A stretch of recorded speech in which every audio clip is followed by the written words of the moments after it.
Hi everyone, welcome to the Movieception Show. My name is Fariba, and today we're going to watch A Night of the Seven Kingdoms episode 4. I know, today's Friday. Why am I doing a reaction video on a Friday when the episodes typically come on a Sunday night?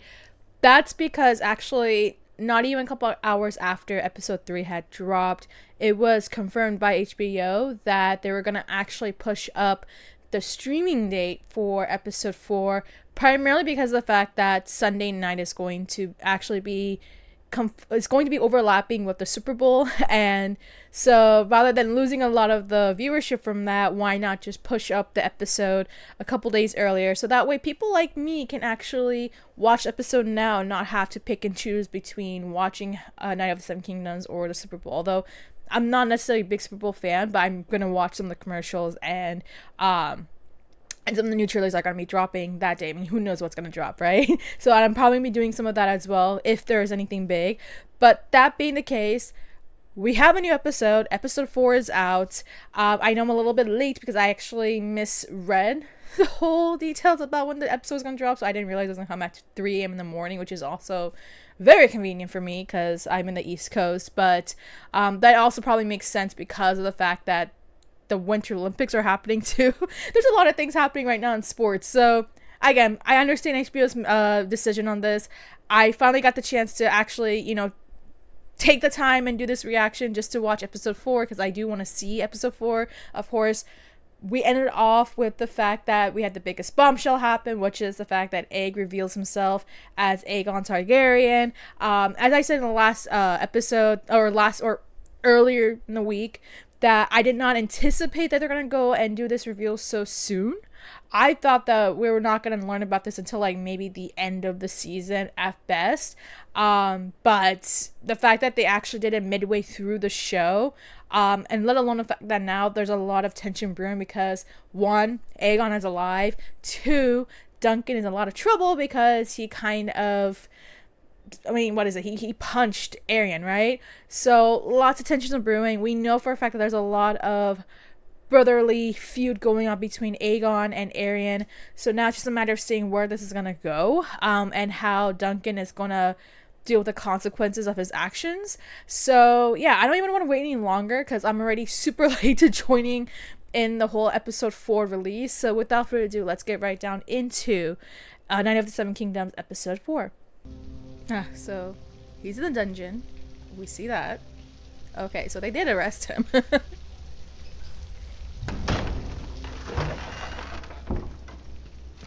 Oh my god! He's in the Targaryen garb. He's so cute. We believe in you. Your uncle? Prince Baelor. The heir to the Iron Throne? I never meant to lie. Yeah, but you did. About everything. Starting with... Of course. After the Conqueror? Yeah. How many Aegons have been king? 4. 4 Aegons. No. I was feel supposed so to strive for Darren. He's my older brother. He's a shit knight and a drunk, and he didn't want to enter the lists. Oh, the eldest, right? I think that's the He only meant for us eldest. to hide in that inn until the tourney was over. You shaved your head. It was Darren who shaved it. Was it Anything wrong? Of course you did. This is... Oh. That's why you lied. I feel for the boy. Dry your I eyes. was just so disappointed when I couldn't go to the Oh, we tourney. can't have the little prince being disappointed now, can we? Just wanted to be Yikes. somebody's squire, sir. You'd have served a donkey were it squireless. Sorry, sir. Surely I get it. He's It's just a just a kid. bit of bad luck we found each other, isn't it? What will they do with me, Egg?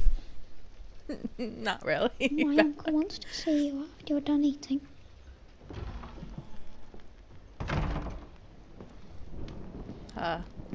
Once again, meat.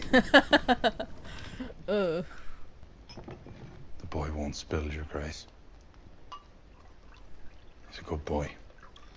Good squire. He meant no harm. I know that now. One need not intend. I wish that Duncan had killed him. Arion is your brother. And the septum said we must love our brothers. Ay, ay, ay, ay, ay. Ay, ay, ay, ay, ay. My They're lord. going to leave us now. Peacetime. Aerion calls it a veiled attack on House Targaryen, an incitement to revolt. Do you believe that, Your Grace? Yikes. One truth is beyond dispute. Aerion would like your head for what you did to him. Of course he does. He will, but I cannot deny him a trial. And with Garon's accusation, which is Trial. the court is unlikely to rule in your favor. A better one or a worse, I cannot say. And so I ask you again, Sir Duncan the Tall, how good a knight are you? Truly. It could be a trial, or what was the other one? Trial by combat or something like that, or wait, no, remember season 4?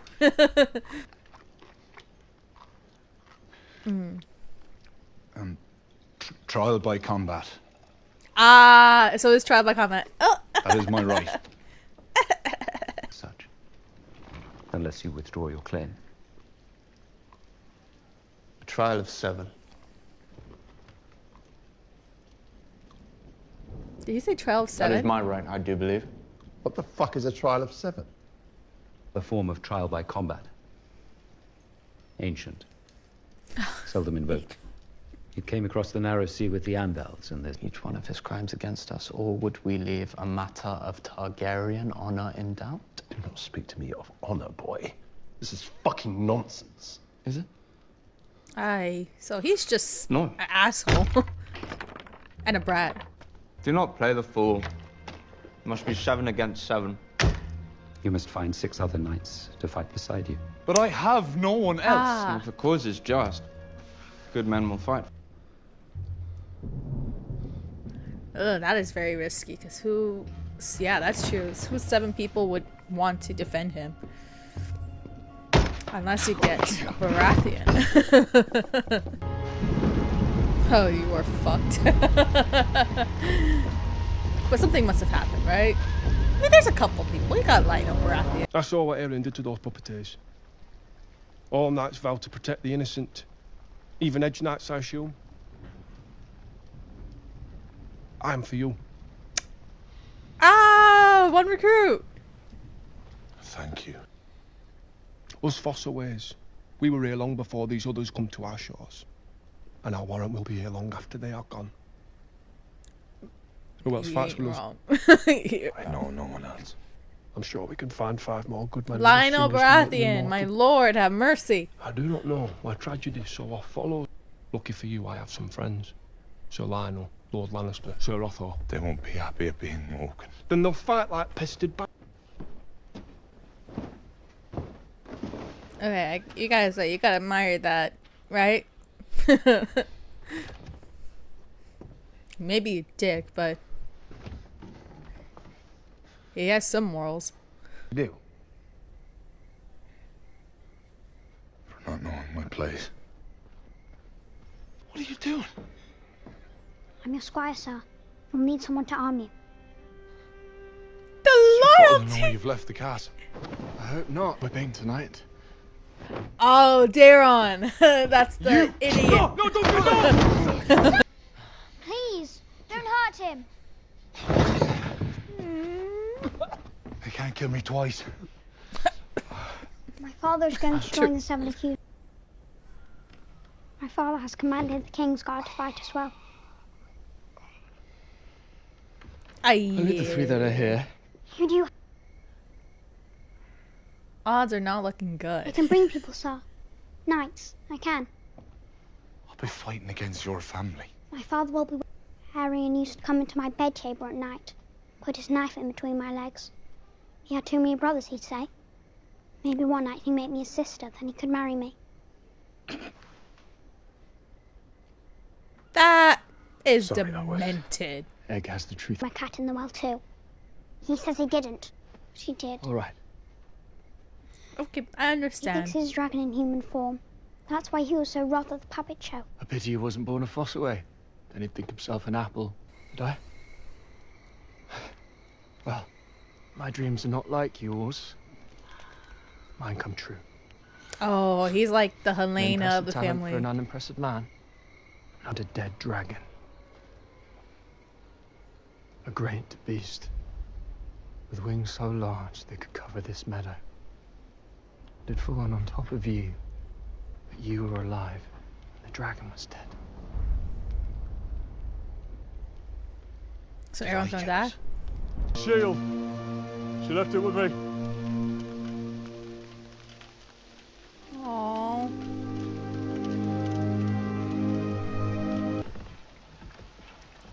Aww, that's so pretty. The rim was old. The new rim and all. From you, Nothing. a cuppa. Faithful servant. But when the crown goes against the gods, Sir Robin goes there's against Lionel. the crown. I always knew you Lionel. meant trouble.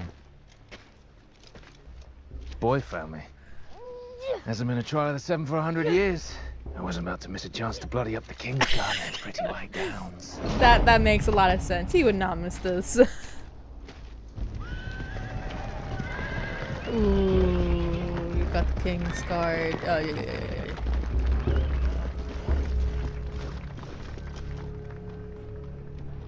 Sir Stefan, one of your friends. We only need one more to make our 7. I'm afraid you'll need 2 more. 2. I fight with Prince Aryan and the accusers.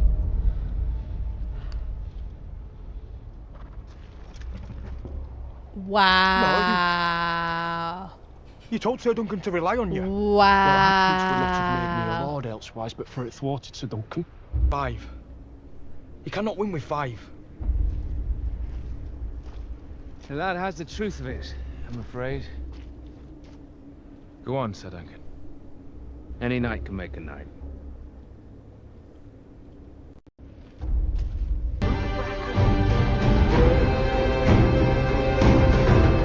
Who is this guy? Oh.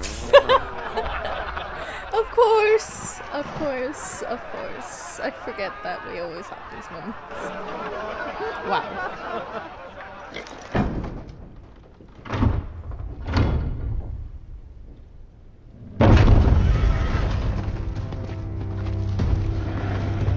Who is this? A Targaryen. I will take Sir Duncan's side. Oh! Oh my god! That is amazing! I didn't think he would do this lightning! Leave of your son attacked my son. This man protected the innocent. As every true knight must. Let the gods decide if he was right or wrong. Ah! Oh my god.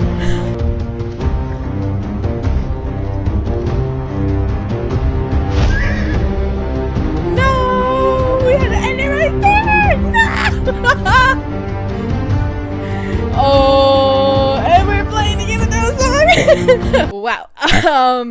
What an episode. I think, can I just say first off, you know, it's the calm before the storm, of course, and I hate that we just ended it off right there, but it's just, wow, this show keeps getting juicier and juicier and juicier and juicier, and oh my god, I will say this, I think of all the episodes we've gone so far with A Night of the Seven Kingdoms, this one may actually feel like the most Game of Thrones episode that we've ever had thus far. I mean, aside from that one small thing, but oh my god, like I cannot believe we just ended off like that, and now it makes a lot of sense why they pushed up the release date for this episode simply because of how amazing this episode is going to be. I mean, first off, right, we're coming out from episode 3 where, yeah, Duncan just did something that he should have done. He did against a dragon, and now not only do we have basically an equivalent of the trial by combat scene from season 4, but this is actually kind of one-upping it because we've never actually seen the trial by 7. I never heard about this until just now, and the fact that this is even much more higher stakes, and the fact that this will basically determine Duncan's fate. I mean, we kind of already know what's going to happen with Duncan just because he eventually does become a Kingsguard, but even that being the case, this is still a huge deal. I mean, we're getting kind of the nitty gritty of like what really happens in between. We're basically filling in the gaps of what the story is about, and it just keeps getting juicier. And I mean, this is probably the one time where we're actually seeing a little bit of the difference in terms of knighthood, whether you're going to be one who actually is going to be honorable or one who's going to be kind of a coward who is more focused on power and gold and wealth and all that sort of stuff. And we see that contrast here. And of course, this is a really big deal, right? I mean, the fact that not only does Sir Duncan have to, not only does he choose to be doing a trial by combat, but he needs to find like 6 other people to join him. That is quite a task, right? I mean, I kept saying, oh, Lionel's gonna have to be one of them, right? I mean, let's be honest, that kind of was a given. Like, he had to be one of them. I think he was probably the one who feels the most energetic when it comes to going into these kind of combat.